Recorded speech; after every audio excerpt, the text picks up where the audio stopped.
Teman, selamat datang di channel saya. Di depan kalian ini adalah motor Yamaha Old Fiction tahun 2008.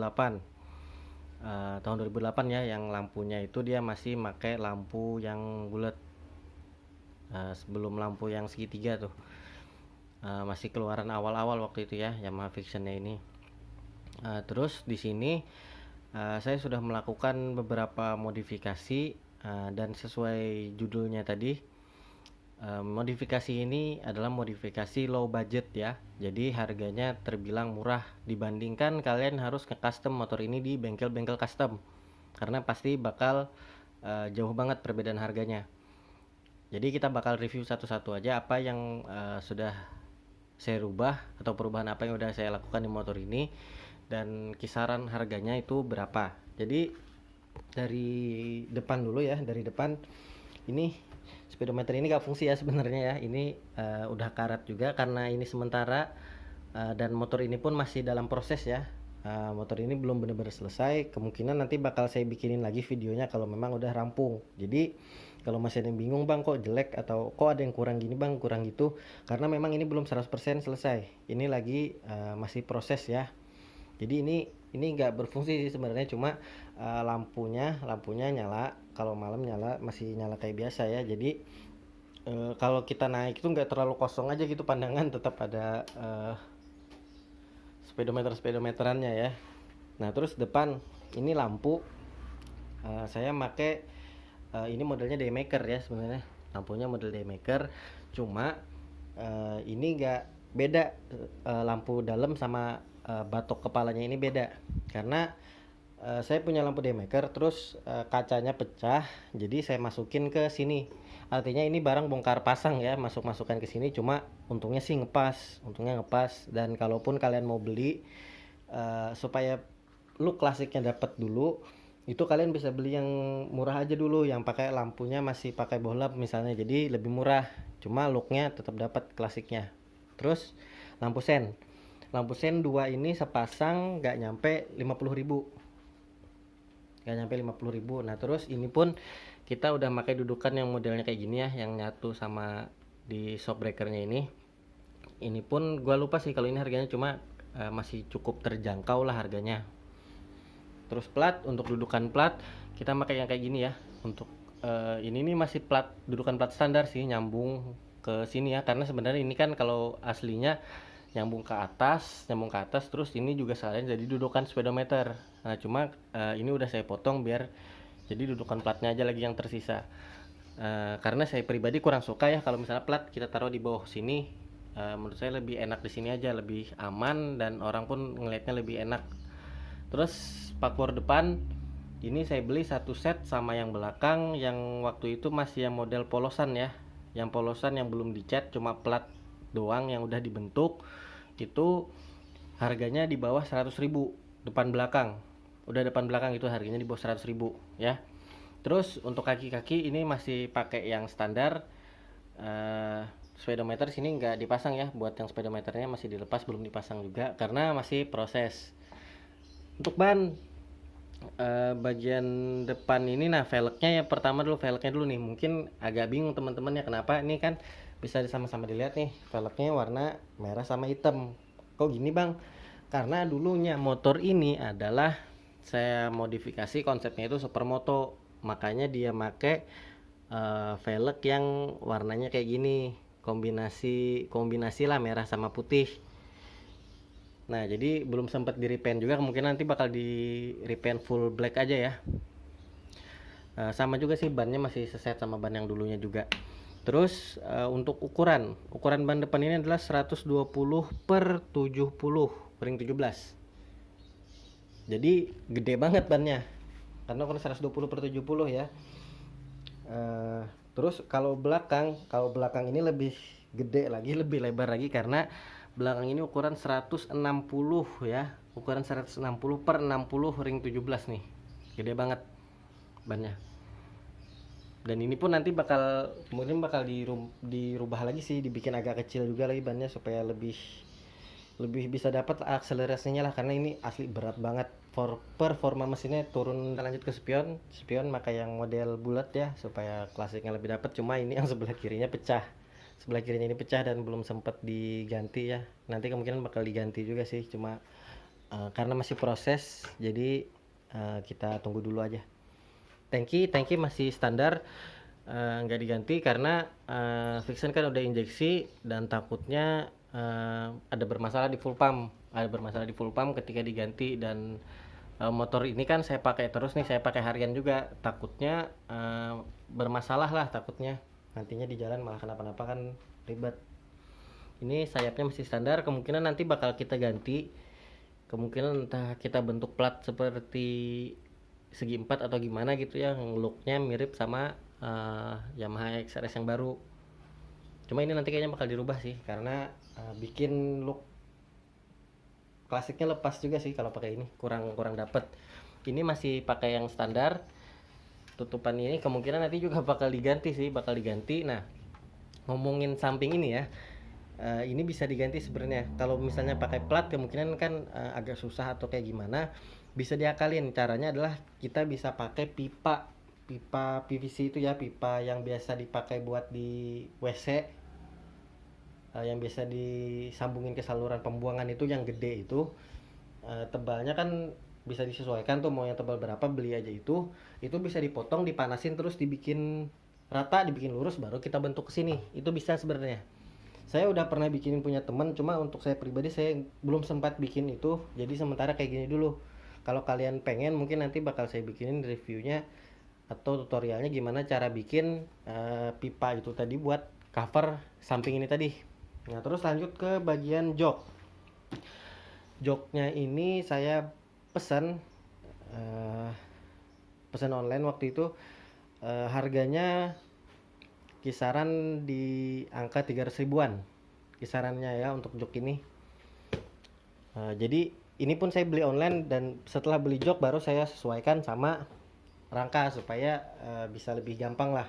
Nah, terus ke bawah sini ini masih standar, ininya juga masih standar, cuma ini kan bekas waktu di modif supermoto sempat ditinggiin, terus dibalikin ke standar lagi kan, ternyata motongnya kependekan, jadi harus diganjel, harusnya nanti disambung lagi sini. Terus ini footstep masih standar. Nah, ini armnya masih standar. Gearnya saya make, kalau nggak salah ini punya Yamaha New Vixen deh kalau nggak salah ya, ukurannya itu 43. Kalau Vixen lama kan standar gearnya itu 42 kalau nggak salah. Ini cuma naik satu doang.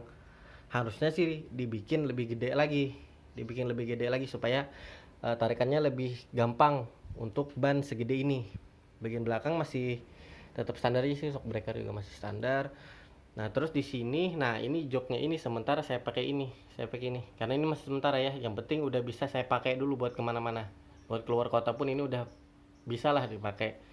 Sementara pakai gini karena kuncian di bawah sini, kuncian di belakang buat joknya ini belum saya bikinin, jadi sementara kayak gini dulu. Nah, terus ke salah satu hal yang penting di motor ini adalah bagian sasis. Kenapa saya bilang di awal video ini modifikasinya murah, karena pemotongan sasis ini cuma sedikit banget.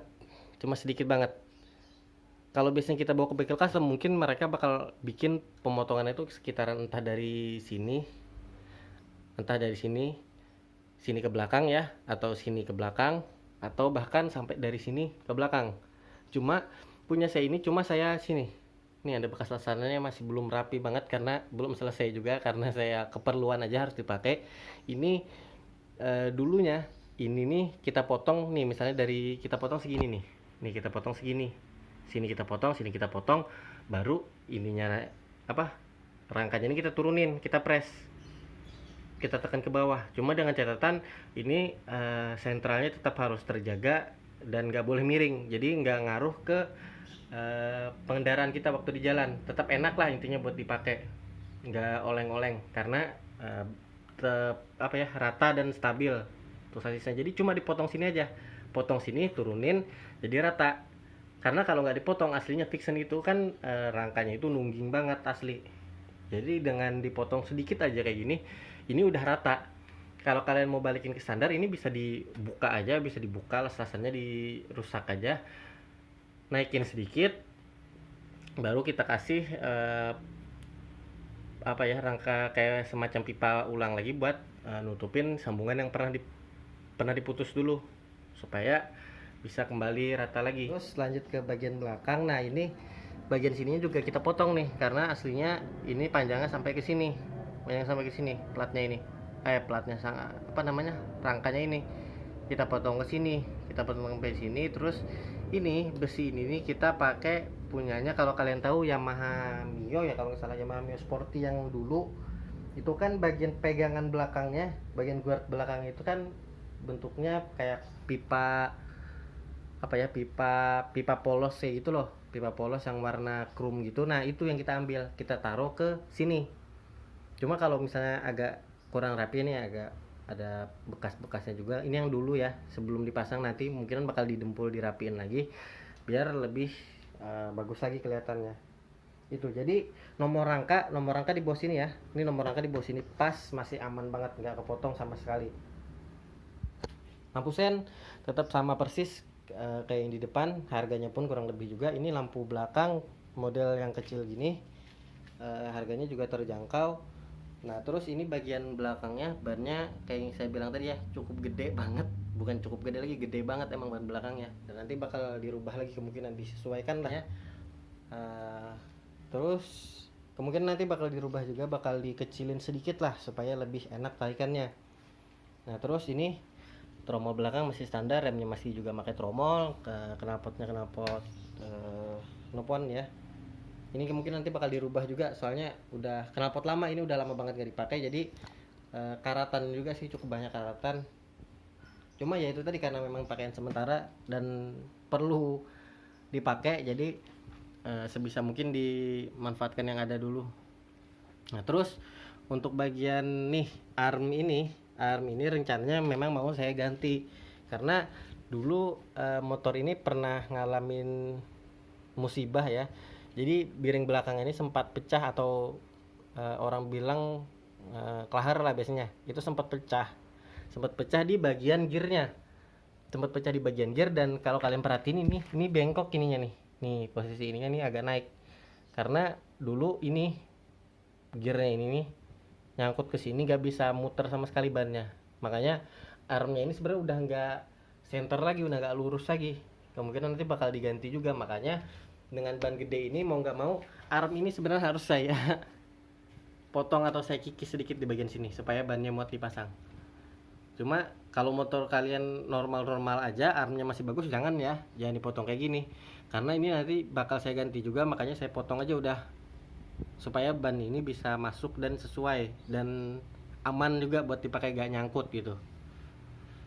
Nah, mungkin itu aja modifikasi yang saya lakukan di motor ini. Dan itu harganya ya, kalau kalian bicara harga, ini sangat amat terjangkau untuk custom sampai looknya seperti ini. Bahkan teman-teman saya aja yang bingung dengan look seperti ini. Saya nggak ngeluarin budget yang terlalu besar. Klasiknya dapat, cuma tetap tetap aman lah, tetap enak buat dipakai harian. Terus modifnya pun nggak terlalu makan biaya juga. Terus mungkin nanti kalau misalnya kalian banyak yang suka sama video ini, mungkin nanti saya bakal bikinin juga video lanjutannya, gimana nanti hasil akhir waktu motor ini udah selesai. Atau mungkin ada yang mau nanya, misalnya pengen modif seperti ini, cuma pengen di-press lagi atau apa, silahkan tanyain aja di komentar. Nanti bakal coba saya jawab. Terus nanti kita kasih solusi gimana caranya supaya tetap bisa ngepres biaya modifikasinya, supaya bisa tetap terjangkau lah. Karena saya pribadi pun, saya masih kuliah juga, artinya sedikit banyaknya uang masih dapat dari orang tua juga. Cuma modifikasi ini bisa tetap jalan, modifikasinya ini bisa tetap jalan kayak biasa aja, kayak gitu loh. Walaupun kalian juga lagi banyak keperluan, jadi bisa bertahap. Yang penting selesai modif A, modif B, modif C, nggak berarti motornya ini harus stop dulu, tapi tetap bisa kalian pakai. Jadi bertahap aja, yang penting selesailah motornya. Mungkin yang agak besarnya, yang rumitnya mungkin ya itu tadi di bagian sasis, karena itu cukup vital banget, harus hati-hati banget. Harus tetap seimbang, harus tetap balance, harus tetap posisinya tuh center di tengah, supaya nggak berpengaruh ke kenyamanan berkendara kalian. Nah, terus kayak yang saya bilang tadi kan motor ini sempat dibikin ala-ala supermoto juga. Nah, kalau kalian pengen tipsnya juga nanti mungkin bisa saya bikin juga videonya.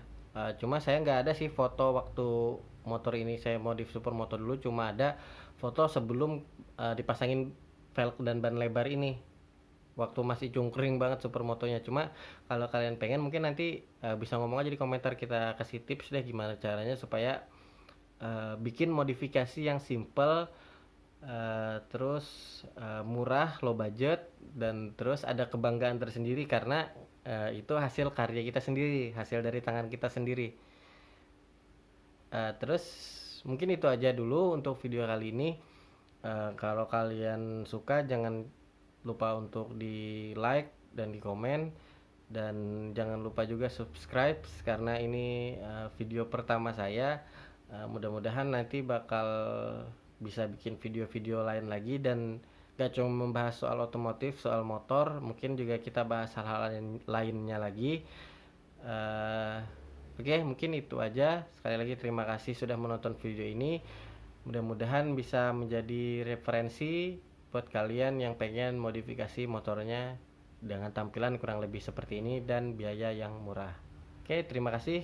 Sampai jumpa di video selanjutnya.